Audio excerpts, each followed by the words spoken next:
So our objective today is to gain a comprehensive understanding of the Key Stage 4 grading system at ISS.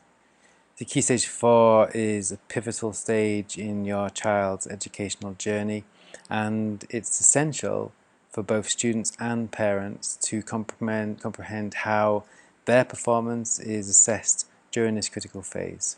So in this webinar we'll explore the specifics of the Key Stage 4 grading system to ensure that you have a clearer picture of what to expect as your child progresses through this stage of their education. If you have any questions throughout the webinar, please type these into the web chat and one of my team will attempt to respond. And please remember that a recording of this webinar will be available on the school website after we finish, along with responses to some of the questions posed.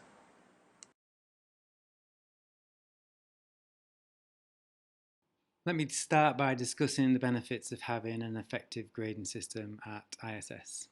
So an effective grading system serves as a crucial tool in our educational process.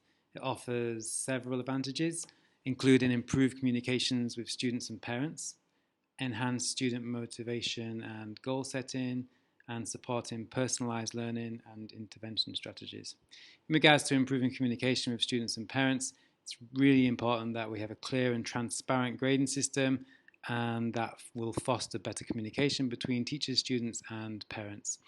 It will provide insights into a student's progress, performance and areas that need improvement, and hopefully facilitate meaningful discussions and support at school and at home. In regards to the enhanced student motivation and goal setting, the aim is that students will become motivated by clear and fair and formative feedback. So an effective grading system will help the students understand their strengths and their weaknesses, and then enable them to set meaningful academic goals and track their progress. And in regards to supporting personalised learning and intervention strategies, the grading system that identifies specific areas of struggle or of excellence will enable teachers to tailor their instruction and intervention strategies to meet individual student needs.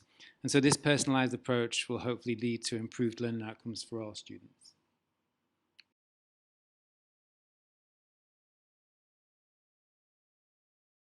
So let's delve into the process of setting realistic target grades for our students. So this process of setting these grades involves multiple data points to ensure that we give an accurate reflection of our students. So here's a summary of the main key components that we use at ISS. KS4 assessment data this year has been taken by year 7s, 10s and 12s and is taken in that order every year. We administer the KS4 assessment, which evaluates students' cognitive abilities in verbal, non-verbal, quantitative and spatial reasoning. And these insights help us to understand the students' cognitive strengths and areas for development. We use baseline data at the start of every year for most students in most subjects. And these assessments will help provide a starting point for understanding, again, their cognitive abilities and learning profiles, and serve as a foundation for setting individualized learning objectives. And finally, we use previous year's data. So at ISS, we maintain a record of student assessment from when they start till when they finish at the school. And this historical data allows us to track students' cognitive growth and development over time, providing us with a comprehensive view of their educational journey. These combined data points guide us in setting a realistic and achievable target for our students.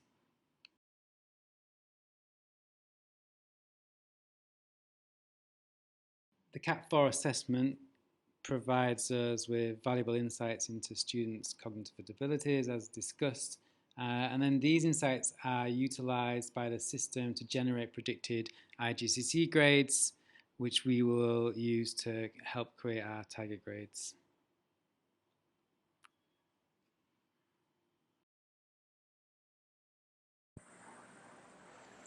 So here is an example of what to expect in the students' report this year. So you will receive an overview of their subjects and teacher with a target grade and a current working grade, and then their attitude to learning.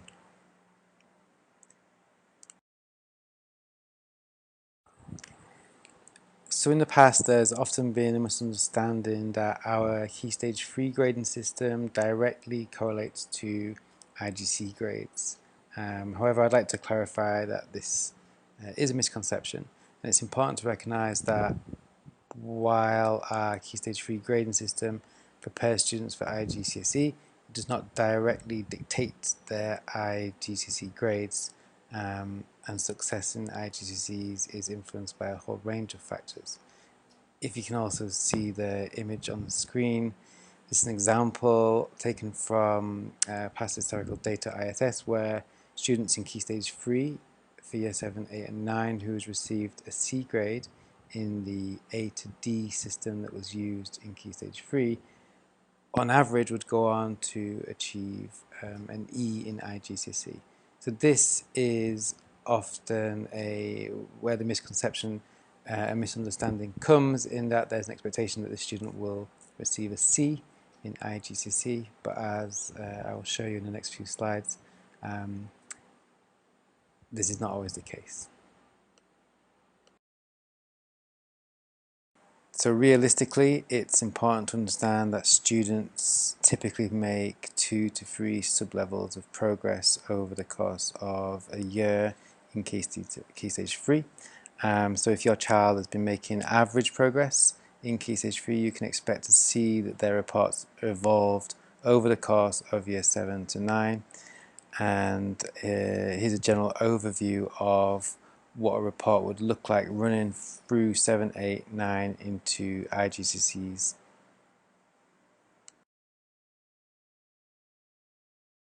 Again, here's an overview of an average progress for a higher achieving student who consistently received A's and B's in Key Stage 3, and where we might expect to see them in IGCSE. This data is all interpreted from an analysis of historic ISS data over the past 2 years, showing the averages for student progress.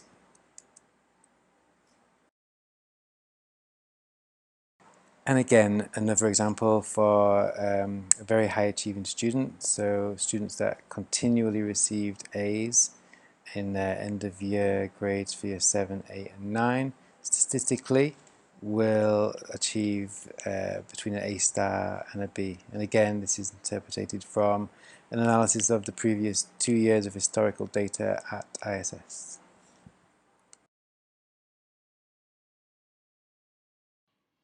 So to define these levels, it's important that we have precisely articulated grade descriptors, and research highlights that these play a pivotal role in precisely articulating our grades.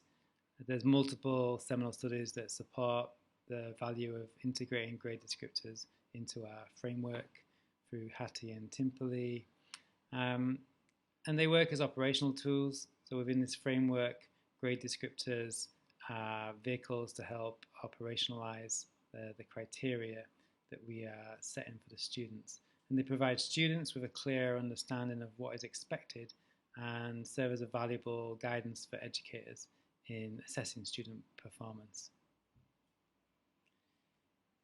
Having precise grade descriptors helps enhance transparency and accountability and the overall effectiveness of our educational assessments. And it empowers students to take control of their learning and provides teachers and educators with a standardized tool to evaluate and communicate student progress accurately and in uniform with other teachers.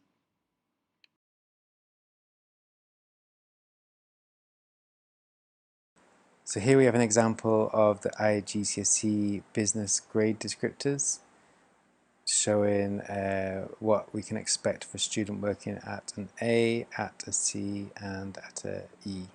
So high achieving down to a lower achieving student. So grade descriptors are used by teachers to classify where students are sitting and help write reports and provide formative feedback to students about how they can progress.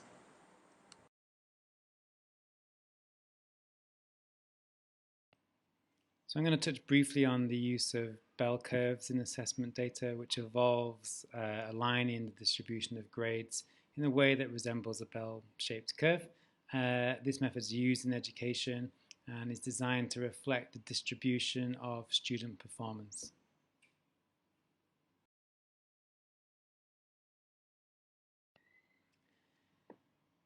So striking the right balance between providing appropriate challenge and fostering student success is the hallmark of effective teaching and assessment. And academic research consistently highlights the importance of this equilibrium. So pitching content at the right level, it's essential to avoid a scenario where all students consistently achieve the top grade in the class. Such a situation may indicate that the content is too low and limit the potential for growth and intellectual development. Research by Guski underlined the significance of maintaining a diverse distribution of student performance, and the bell curve with a range of grades serves as a good indicator of effective teaching and learning and assessment practices.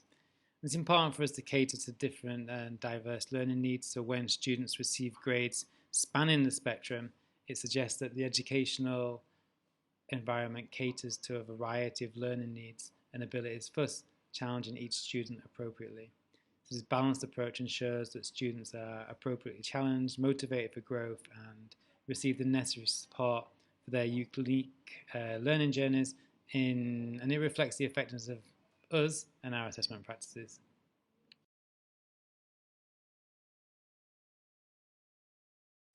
So I'd like to express my gratitude to all the parents that were able to join us today in our presentation on Key Stage 4 assessment at ISS, focusing on IGCSEs.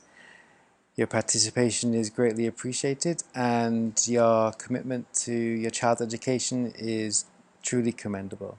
We value our partnership in the student's academic journey. So this webinar has been recorded, and the video, along with answers to some of the questions posed during the session, will be available on the school website, and we encourage you to revisit the material and share it with others who may find it helpful. If you have any further questions or need additional information, please don't hesitate to reach out to your form tutor of your child or the year leader, as your engagement is essential and we're here to support you in every step of the way. Thank you once again for your time, and we look forward to continuing our partnership in nurturing the success of your child at ISS. Have a wonderful day.